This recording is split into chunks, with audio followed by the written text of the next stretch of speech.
Hey, what's going on? It's time for the Real Table Podcast episode 25. Shit, I should have checked. You know what? Welcome to the Real Table Podcast. I think that's what we're going to do from here on out, because I keep forgetting to check. But you know what? No big deal. Because game's over. Your Diamondbacks won 4-2 against Colorado. Now they're probably going to lose tomorrow since we won the series. That's what teams always do. Drives me crazy. Go for the sweep. Why do teams always do that? They're like, oh, let's just go for the series. You know, we'll take 2 out of 3, 3 out of 4. We'll be good.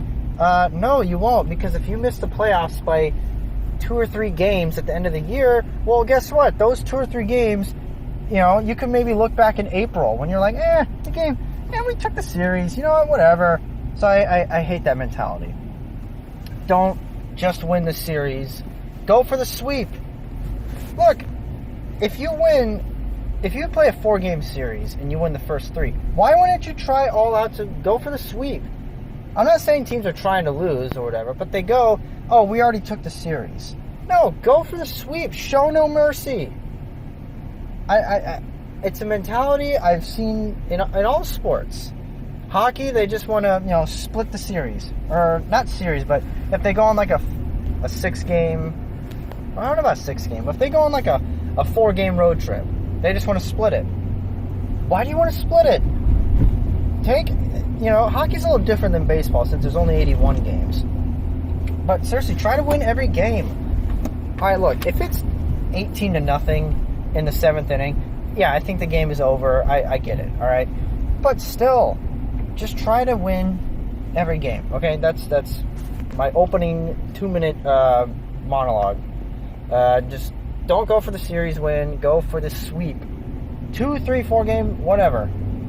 Sweep everybody. And with that said, how's it going? It is Saturday, July 6th, 2019. Yes, I am driving back to the new house. We're finally moved in. Holy shit, we moved an entire house in 3 days. 3 days we moved an entire house with practically just me, my dad, and my sister. My mom was up north working.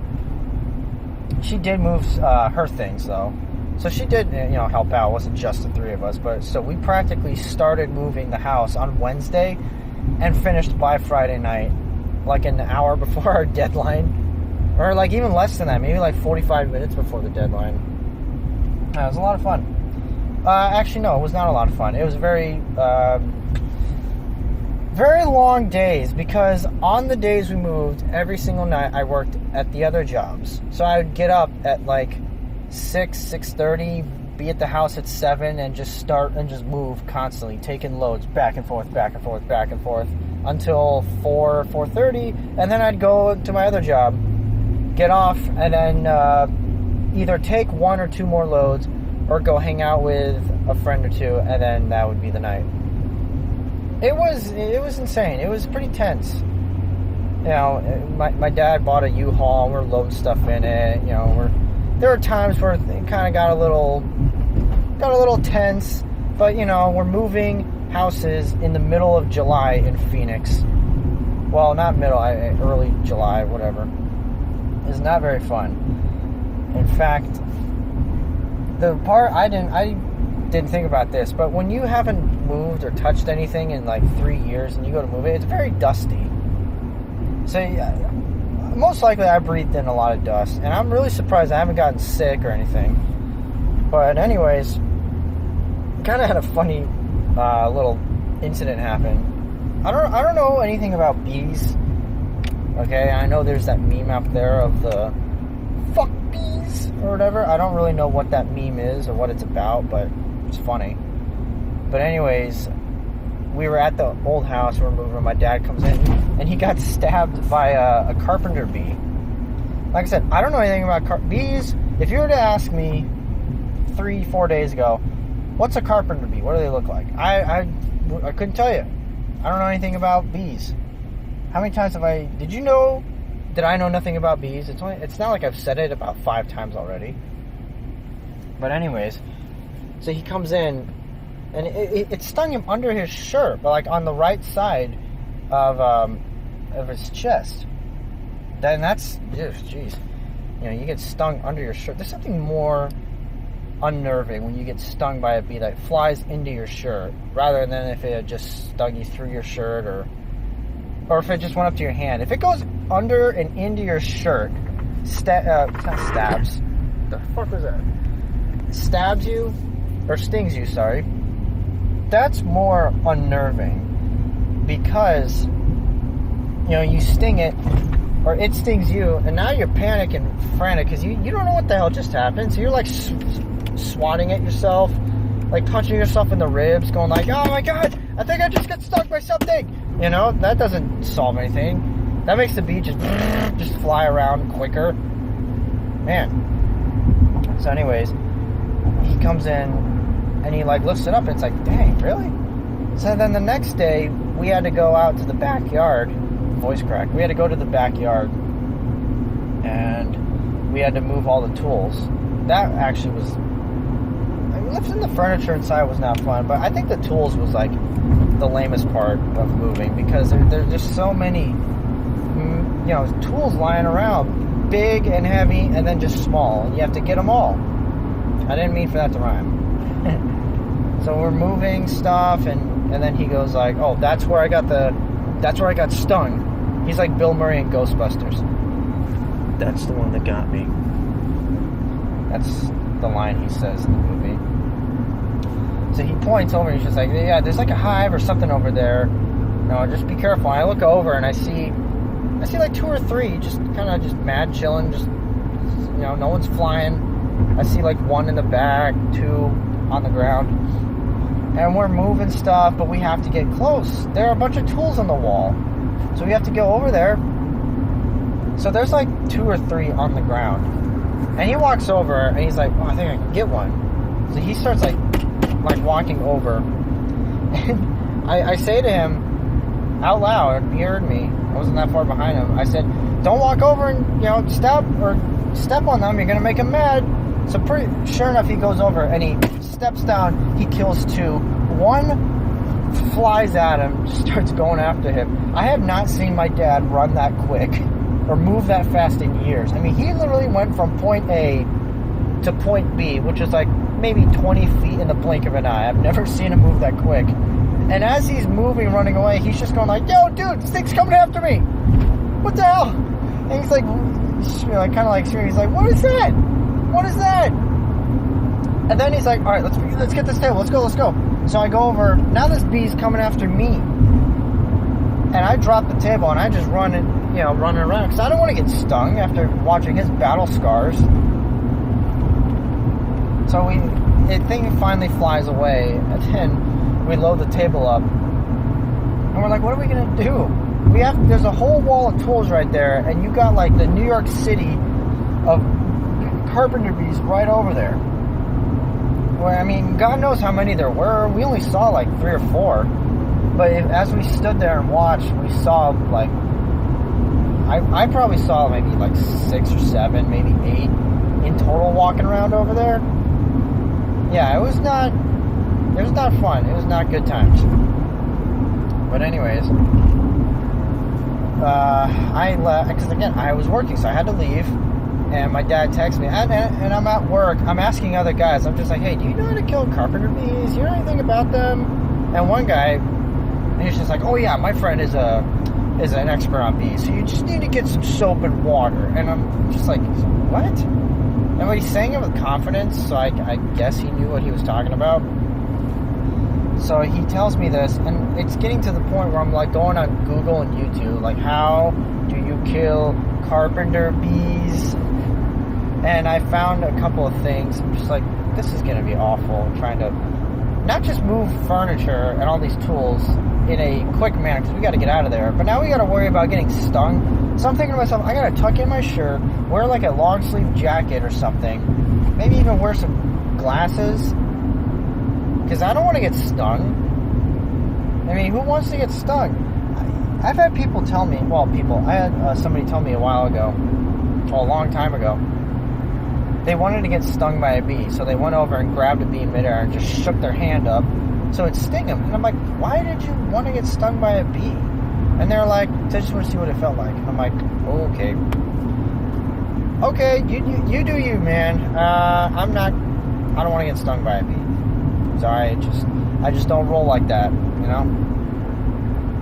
So, but call me a party pooper that I don't want to get stung by a bee, but, you know, whatever. I think there are many different ways you can live life on the edge than sticking your hand out, grabbing a bee, and then just shaking your hand out and getting it stung by it. But what do I know? So anyways, my dad texted me at like 8:30 at night.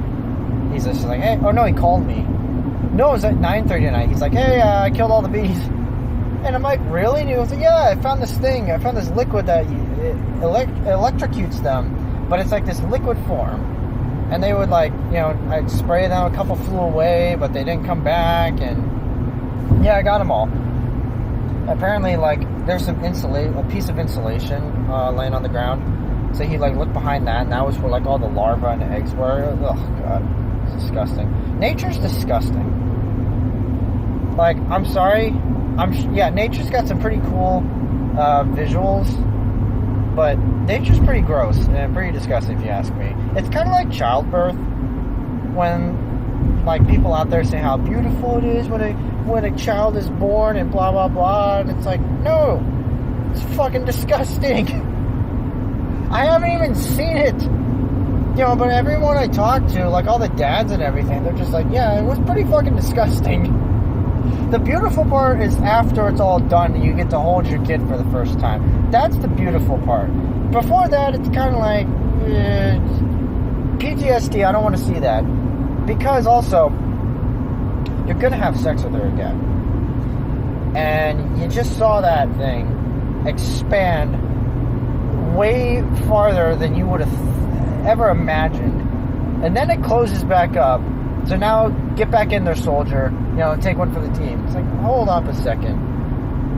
Look, I'm not getting married anytime soon, so I'm definitely not having a kid anytime soon. I don't know how long I'd wait afterwards. I'd probably have to wait like maybe a month and a half, 2 months. I don't know what doctors tell you. I can't imagine. I think doctors would get that question a lot. Really, not from really the female. I think husbands, that's like their first question afterwards. They're like, okay, they're like, all right, is my kid healthy? Yes. And kid, it's all good? Yes. Okay. Here's the second question. Doc, when can I get some? You gotta help me with this. Doc's probably like, well, I'd say maybe about 2 months, and in that 2 months, why don't you just like raise your kid and everything? Fucking dick. So anyways, Mother Nature is just, I'm glad we call it Mother Nature though. Why?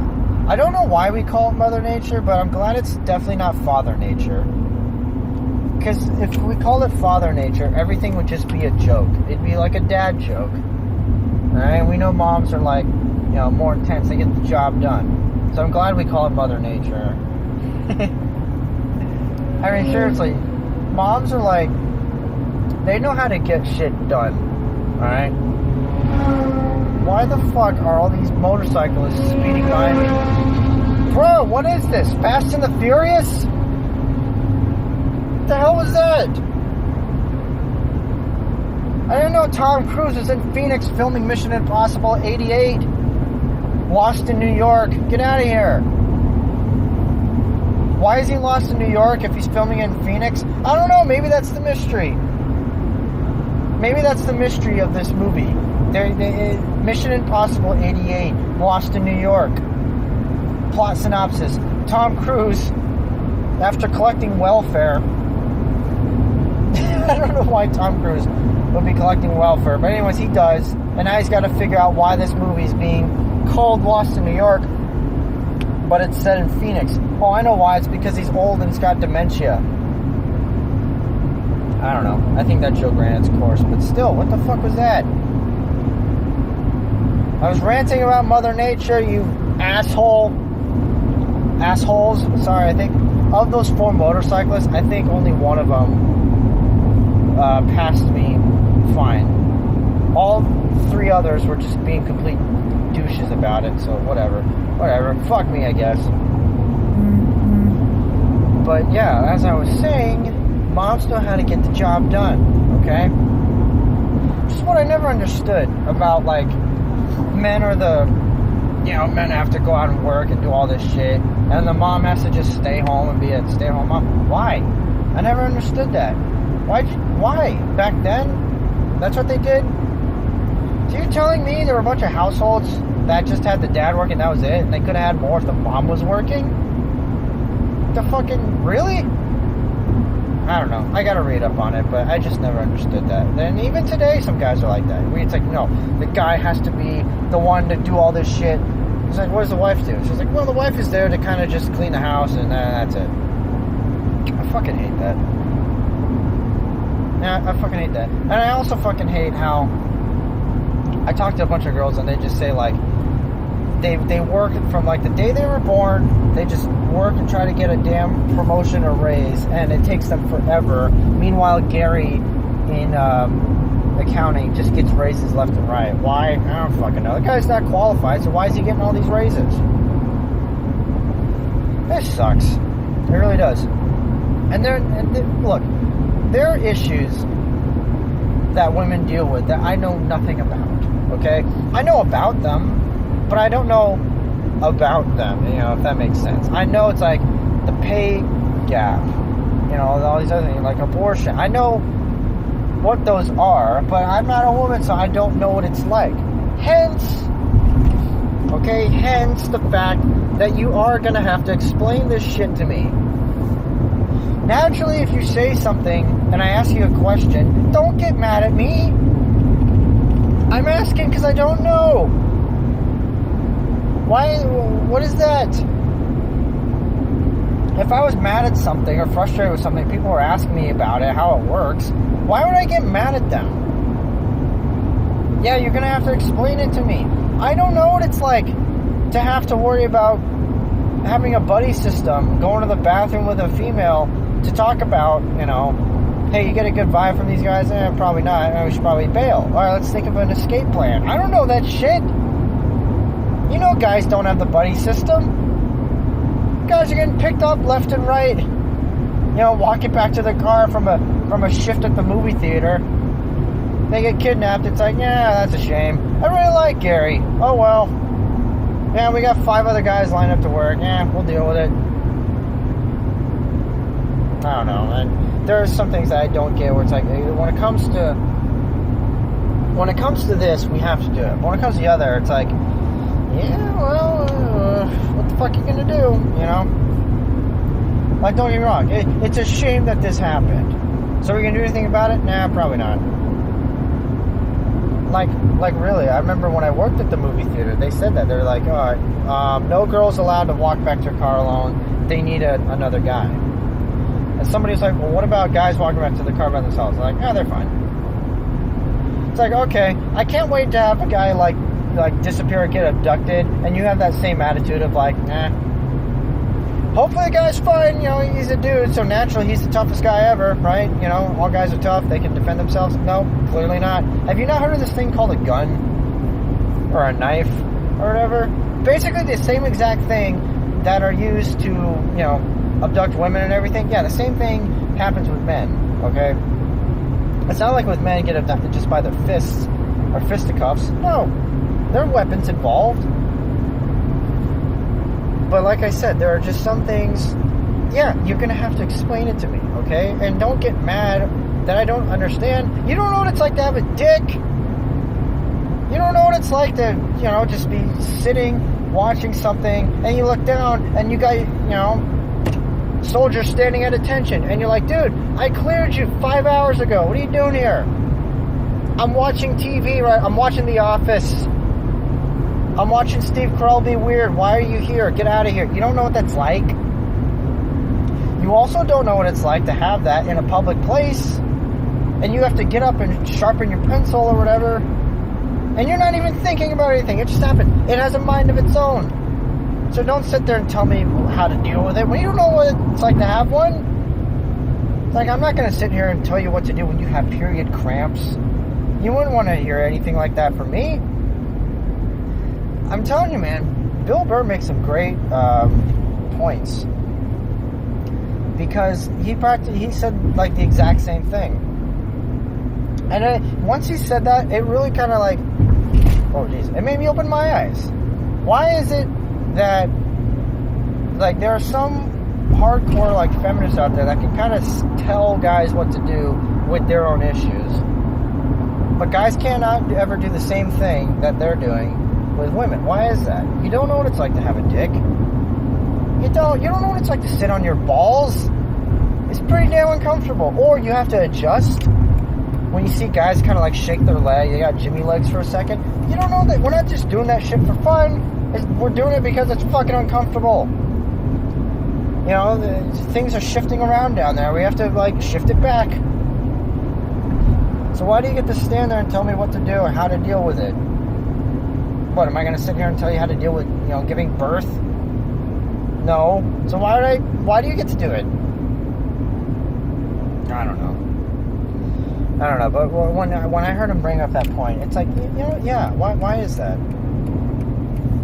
Why is that a thing? And no one really questions it. And here's my other question. Why are, like, you ever, like, okay, everybody knows at least one hot girl that just never gets in trouble for anything. She does, like, whatever she wants. Nobody ever calls her out on it. She never gets in trouble. And what she does, it's usually just like, hey, don't do that again. And then she just keeps doing it. Why is that?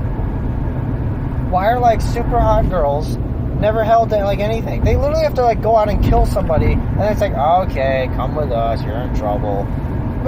Before that, they're stupid. They're stupid.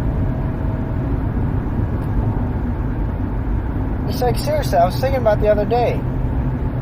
Like, why are some girls kind of, like, allowed, hot girls, like, stupid, they don't have a job for a reason girls.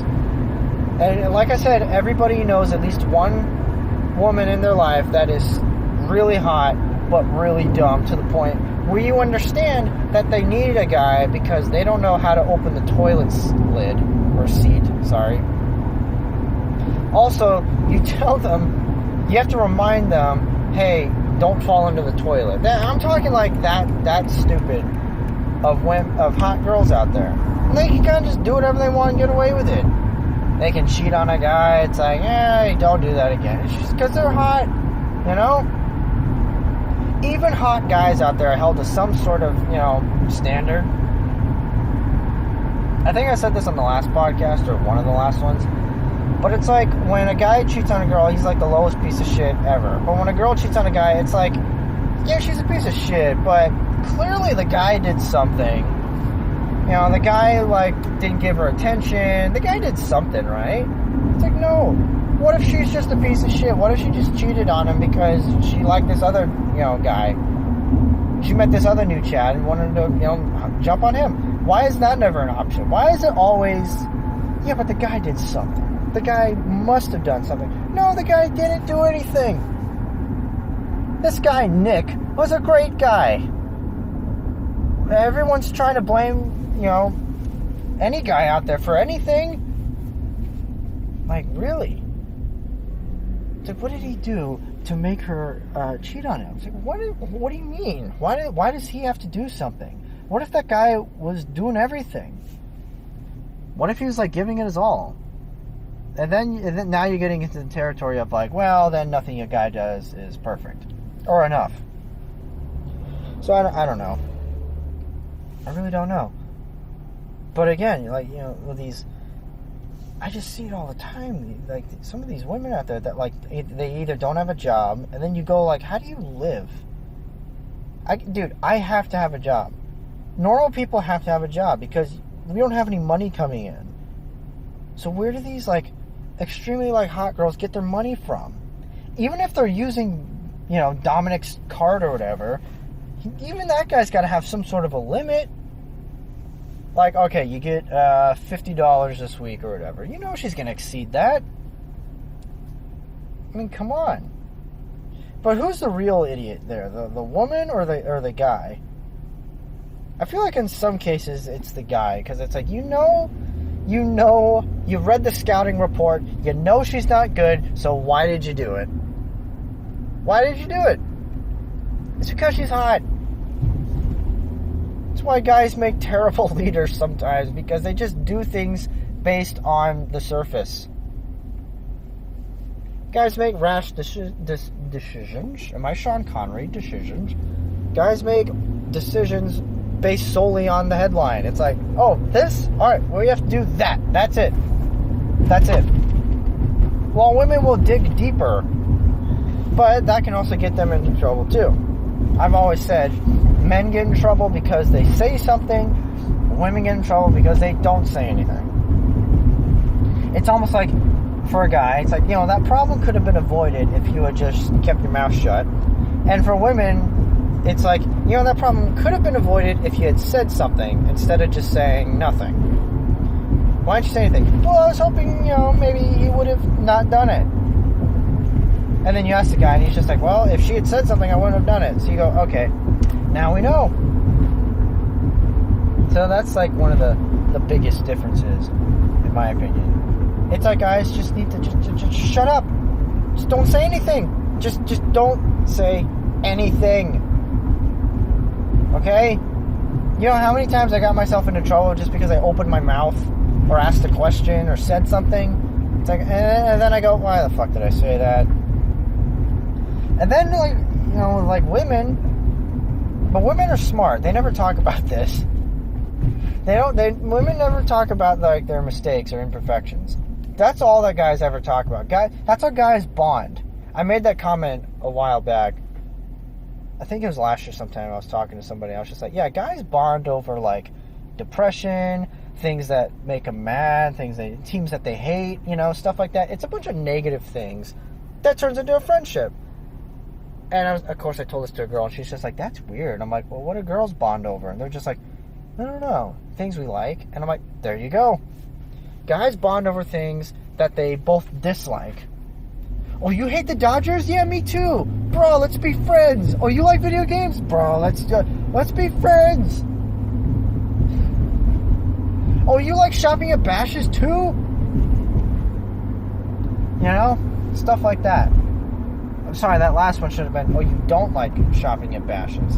Because, like I said, guys always do the opposite. If they like something, they don't want to find a guy or make male friends that like the same thing. They want to say, I don't like this. I don't really like this. I don't like this team. I don't like this guy. And somebody goes like, yeah, that guy's kind of a piece of shit. And you go like, dude, yeah, right? And then they start, you know, trading stories or reasons why they hate so-and-so. Jeez. I'm telling you, man. And then on the other side of the spectrum, well, to finish up, men really bond, when you think about it, men really bond over the weirdest things. If they're upset about something, they complain about it, some other guy hears it and goes like, yeah, I fucking hate that too. And you go like, yeah, bro, blah, blah, blah. And with women, I don't know.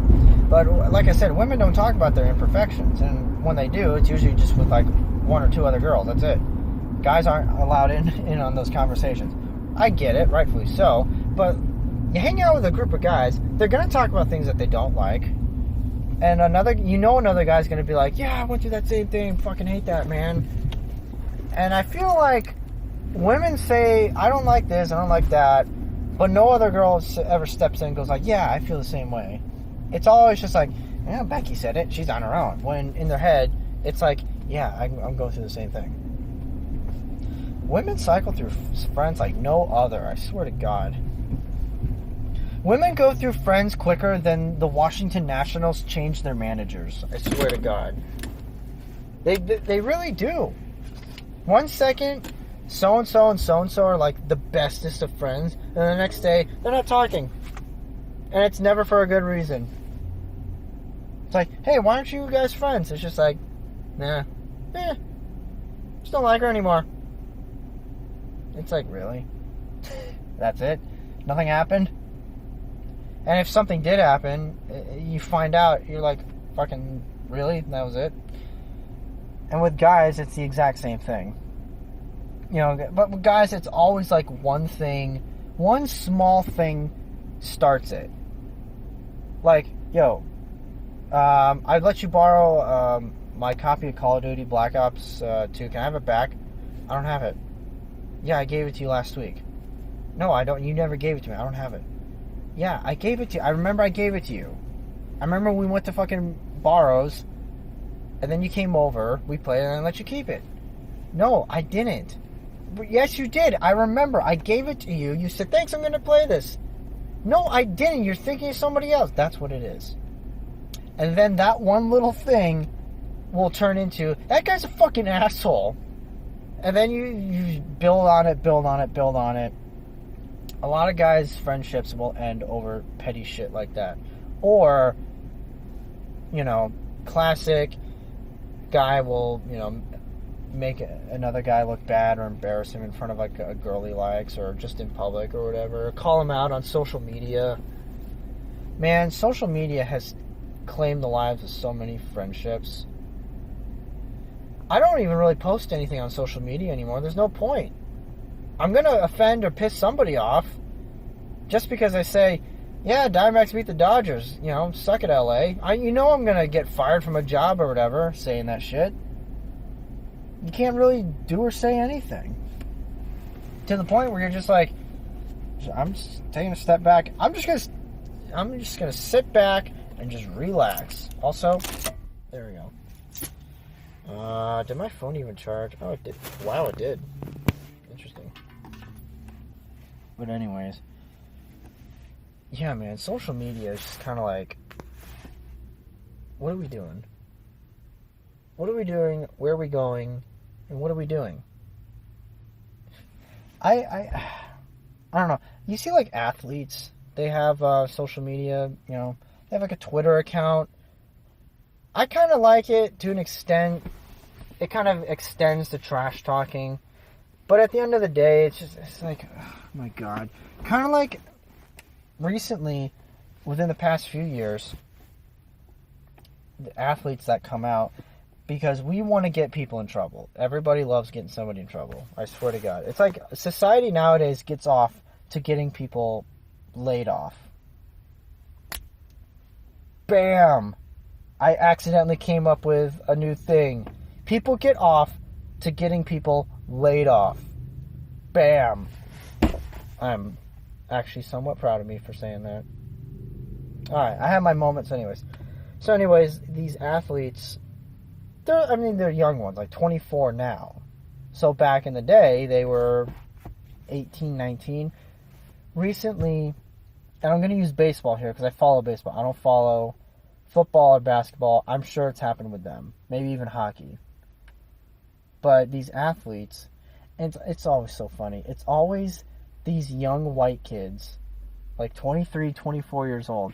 Somebody goes back and discovers their old Twitter page or whatever. Or they just scroll back far enough and just see. Last year alone, there were like 3 or 4, again, you know, like Trey Turner, Josh Hader, you know, like these white guys, they're posting these rap lyrics on Twitter with the N-word in it, you know, slurs against gay people and blah, blah, blah, stuff like that. And their only argument was like, I was quoting rap lyrics. And you go to yourself, dude, you're white. You can't do that shit. And not just the you're white part. You shouldn't do it no matter, you know, what race you are. See, it's one of those things you don't feel bad for them at all. You don't. And that's where, like, social media comes into play. Where it's like, why are you putting yourself out there like that? You know it's going to come back to haunt you. You know, and these guys come out and it's always like, you know, I'm not the same back then. It's not a reflection of who I am today.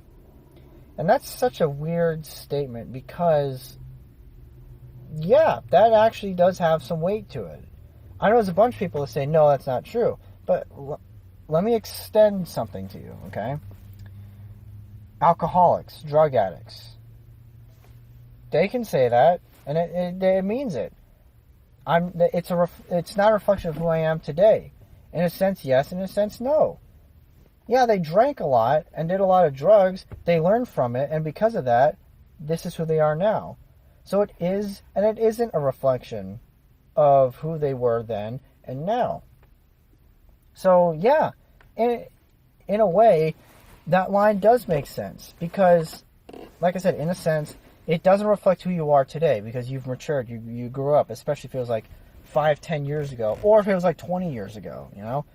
But it is a reflection because you made a mistake, you're human, that's what you do, but in this case, you made a really dumb mistake, okay? So I know a lot of people don't like that line. It is overused right now, especially like with the Harvey Weinstein, all these actors, all these accusations, where it's like, it's not a reflection of who I am today. I think Dustin Hoffman said that. And the guy's like 81 now, so back when it was happening, he was like 40 or 50. I don't know about that. Because when you're in your 40s, you're pretty much where you're going to be emotionally. I think between 30 and 40, that's where you're going to peak. And then 40 onwards, that's where you're going to be. You're not going to change emotionally, like, really at all. I think. I don't know. This is coming from a 23-year-old, okay? Soon to be 24. But, yeah, you just I remember reading that, and you think to yourself, why did you do that? Even as an 18-year-old, kid, which is, like, your only excuse, you didn't think that was going to come back to haunt you in some way, whether you became a relief pitcher for the Milwaukee Brewers or you got a job at Burger King. You don't think that was going to come back to haunt you in any way? So in a way, it's like, it may not be a reflection of who you are today, but you definitely need to pay the consequences for it right now. What those consequences are, it depends. What they do, what they say, what did they not do, all this crap. And I say crap because it's like, it's such a dumb thing. It should be common sense. You shouldn't do this. And guys still do it. And the problem is, they try to make excuses for it. Don't make an excuse. Say, look, I'm not racist, okay? What I was doing was I was trying to be edgy. I was young and dumb, okay? That statement does have a lot of truth to it, by the way, because I tell it to people all the time who come up to me, like all my friends, and they say, oh, I did this, blah, blah, blah. I go, you know what? It's good. Get it out of your system now.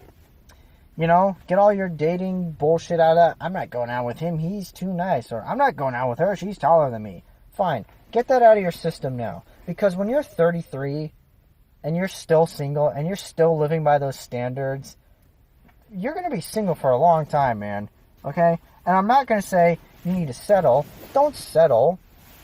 Okay? Especially if it's not the one. But stop having a checklist and they have to meet all 13 check boxes.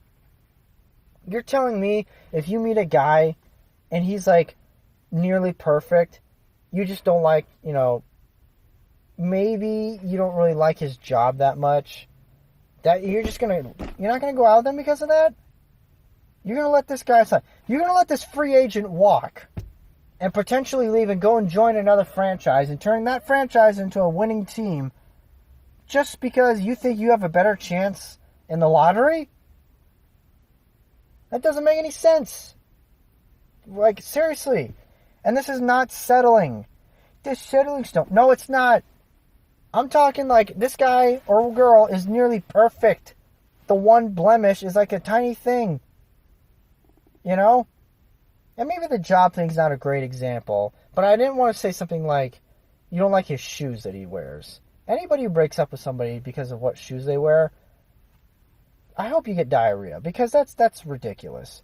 You're not going to go out with a guy or a girl because of something little tiny insignificant, excuse me. Like, I don't want to go out with him. He always wears hats. Fucking seriously? I don't want to go out with her. She reads a lot. She's boring. Fucking really? Send her my way. I would love to do that. That would be a great date. Just to read. We can read, separate books. And every 15, 20 minutes we'll be like, so what are you reading? What just happened in your, section? Here's what happened in mine. I would love that. That would be fantastic. What's another perfect date? of mine. Okay, there's reading, obviously video games, but the fun ones. Okay, yeah, Call of Duty or whatever, all that crap. Yeah, it's fun. That's like relationship video games, though. I'm talking like starting out, you play Mario Kart or Mario Party, old GameCube games, stuff like that. Those are like, because it's fun, That's interesting. Got a weird message. I hate when people, they'll message you something, and it'll be like a serious question, but they don't give you any context at all. They just say it, and you're like, okay, back up. What are you talking about? Just like, if you want to talk about something, that's fine, but give me some, context, okay? Don't just, throw it out there. But, anyways, let's see, perfect. What's my ideal date? What's my perfect date? Let me think. Like the reading one, maybe the video game one, something that's interactive. And I know it's funny because reading's not interactive, but you're both reading in the same room and you're both talking literature, especially, or reading, a date could be you just talk about what books you've read and talk about like I said, literature. You're just like, I read Catcher in the Rye. I don't really like it because of this and blah, blah, blah. Here's the significance of Mice and Men has today. Stuff like that. I think that would be great. What else is there? Basically, for a first date or ideal date, not going to a movie. Going to a movie is stupid. I don't know why that became a cliche for dates or first dates. It's just go to dinner and a movie. Why? You're getting to know them. Unless you're going to make out in the movie, but why would you pay, to make out during a movie and not pay attention? You can do that for free at your house. Or you're paying for cable at the house, so maybe it would be cheaper to go to the movie theater. But anyways, you get what I'm saying. You're not going to pay attention to a movie because you're either, making out or, getting a hand job or whatever. A guy said that. I asked him, hey, did you see this movie? And he's like, no, I didn't see that one. Or I did, but I wasn't paying attention. And I'm like, why weren't you paying attention? And he's like, well, I was getting a hand job during it. And I'm like, fucking really, dude? It was Inception, too. So, getting a hand job during Inception might actually be better than watching the movie. Because at least getting a hand job, you know what's happening. You know what's going on. When you watch Inception, you don't know what's going on. So, I don't know. Movie recommendation. Movie tips. When you watch Inception, you just get a hand job. Or give a hand job, I don't fucking know. Because you know what's going on. You know what's happening with both scenarios. Am I going to call this podcast How to Properly Watch Inception? I think I am. That title's fucking gold. Oh my god, I love doing these podcasts. What's another good date? Going to the park, I guess. Maybe going to the mall, walking around. Again, interactive, places. Here's one thing. Go to Chili's. Go to Chili's because it's like a halfway meme, but the food is, pretty good. Don't go to the Cheesecake Factory or some place where it's $50 for a glass of water. Don't do that. Don't also go to Burger King or McDonald's, okay? No fast food places. Unless it's nice fast food place, okay? And there are places like that, okay? There's Culver's or, I would say In-N-Out. The problem with In-N-Out is you don't see a lot of old people in In-N-Out. So I guess it depends on how old you are. If you're under 25, go to In-N-Out. No big deal. Well, it's pretty busy in there. So maybe go there but then eat outside or something. Oh, okay. Thanks for interrupting the Real Table podcast, dude. Guy's wearing a Pirates hat. You haven't won since 79. Why am I like this? Yeah, so dating, perfect first dates. That's probably a different thing too. First date compared to a perfect date. Because a perfect date probably wouldn't really be a great first date, Because a first date, it should just be talking. A first date should literally just be kind of like a job interview. You just sit and talk to the person, You want to get to know them. Second and third, you go out, you play mini golf, you go to a mall, you throw shit off a bridge, stuff like that. Second and third is when you start activities and do fun shit like that. And I read an article once about first dates. You can go one of two ways. Apparently there's only two ways you can go on this. You can take the safe route, which is normal, boring, play it safe, just do this. The problem is it's not memorable, and of course it's always directed to guys, because women, all they do is they just make the decision of, yes, I'll give you a chance, or no. It's not like women take guys out on a date and a guy goes, no, I don't like you like that, most of the time. Because that's what it's like. This whole article was literally referring to guys. It's like, guys, what you want to do is you want to take her out and you want to impress her. So you want to do this. It's like, so what? Do women ever do anything in the beginning of the relationship or dating? They literally just sit there and they just nod their head and go okay, I like you. No, I didn't like that. I didn't like you. No, I don't like that. It's like, when do they step in and get you something or buy you, dinner or change it up or whatever? Whatever. How many times did I say it just there? But anyways, wait, what the fuck? Oh, okay. So anyways, you can go one of two ways. You can take the safe, boring route of take her on a normal date, won't be memorable, she'll probably forget it unless you have a great personality, which when you're under 25, you have a nice, great personality, it doesn't really mean shit. That becomes valuable as you get older. Right now, it doesn't mean shit. Or the second route you can take is you do something fun or extreme or memorable. I think the article said something like, take her to castles and coasters, take her to an amusement park on the first date. And then, because then she'll look back on it and she'll say that she had a lot of fun. And she remembers. Because it was fun. It was exhilarating. So she'll give you a shot. And you think to yourself, okay, but what are my options? I can't take her skydiving on a first date. I can't do something like that. So, what? What else am I supposed to do? But again, the article was basically saying the only role that women play is they either say yes or no. They don't have to really do anything. They don't have to give you a chance. They don't have to do whatever. You have to put in all the effort, impress her by going one of these two ways, and at the end of the day, she'll either give you the thumbs up or she'll just shake her head, tell you to go fuck yourself, and then you go home, cry into your pillow, and then go back to work the next day. It's like, those are my two options, really? There's nothing else? And kind of in a way, yeah, that's all you got. You can either be fun, outlandish, here, play all your cards on the table. This is the table, this is the kind of guy I am. Put everything out, boom, there you go, headlines. Or you can be the mysterious guy. You don't say everything. You say all the right things, but nothing more. I want to be the mysterious guy. Because, ironically, that's where I've been the most successful. Because I've had women show interest in me, and they tell me this long after they showed me interest in me, by the way. Actually, this was apparently how I picked up my ex. She said she couldn't figure me out. She couldn't, label me. She couldn't really, I would say something, she couldn't figure out what I meant. And in my head, I'm like, what I meant?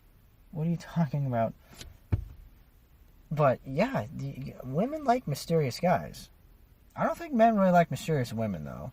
I think men want to know, please tell me everything right now so I can deal with it. I don't know if women really want that in a guy. I think women want to be surprised. Women love surprises, and I get it, but I don't know. I want to know my shit. Surprises are cool.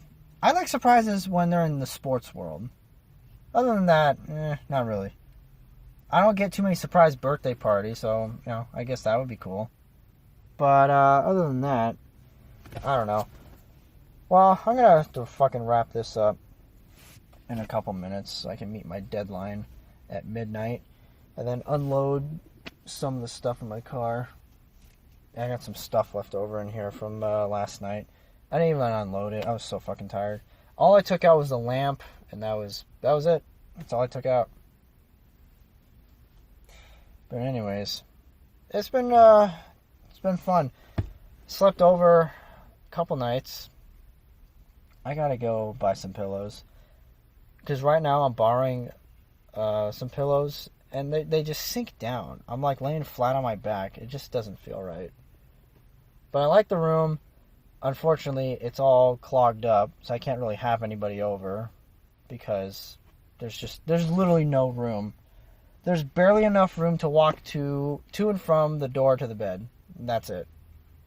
Everything else needs to be, put on shelves, put away, all this crap. But you know what? It is what it is. And that's the attitude you gotta have. And I'll say this in closing, okay? You have to have that attitude when it comes to dating. You need to be calm. You need to be cool. You need to be okay with getting rejected. You need to even have that to your advantage. And yes, you can have that to your advantage because, and this kind of goes both ways, but I've seen it mostly when women are rejected by guys, they like that guy even more. It's this weird reverse psychology thing. And before, that's not true, Stone. That's not true. It is. I've seen it. I had a guy literally tell me 2 days ago it happened to him. So yes, it is a real thing. Okay, I've seen it. It's probably even happened to me accidentally. I don't know. Women love to not tell me they like me until they get in a relationship. Then they tell me they like me. It's like, why didn't you do anything before? I can't pick up signs, and you clearly want to play the sign game. So anyways, if you can be okay with getting rejected, your dating life will soar. Hold on, I was sitting in a parking lot just now, and now I'm going to head home. If you're okay with getting rejected, you will go farther than holding on to it, okay?